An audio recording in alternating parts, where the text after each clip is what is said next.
everyone, welcome back to another episode of Webtech Tutorial. In today's video, I'm going to show you how to reset your TikTok account's password when you've forgotten it during the login process. Keep watching the video till the end and don't forget to subscribe to our channel by hitting the subscribe button. Press the notification bell icon so that you'll never miss another update from us. Start by tapping open your TikTok application from your app drawer. Once you end up in your home screen of TikTok, go and click on your profile icon in the bottom right. Once you do that, tap on Sign Up. Now, at the bottom of the screen, tap on the Login button and log into your TikTok account using one of the options. I'm using the very first option in order to reset my password. Now, select if you'd like to log in with your phone or your email or username option.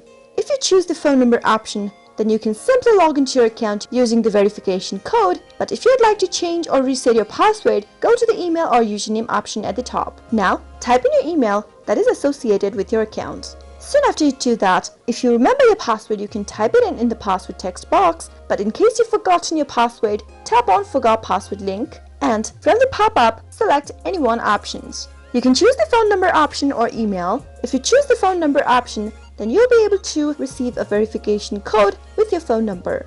If you choose the email option, then a verification code will be emailed to you on your email address displayed on the screen. Tap on Reset and simply wait for the code to arrive on your email. Type in the code that you received and on the next page, enter a new password that you would like to reset to. Make sure that your password meets these criteria mentioned below. Your password must be 8 to 20 characters long. It should include letters, numbers, and special characters as well. Once you're done with the password, tap on Login and you'll be able to reset your password to a new one on TikTok. That is how it is done. I hope you found the video to be helpful. If you did, go ahead and give us a thumbs up, comment down below in the comment box if you have a question or a feedback for us. I'll soon be back with more tutorial episodes. Goodbye till then.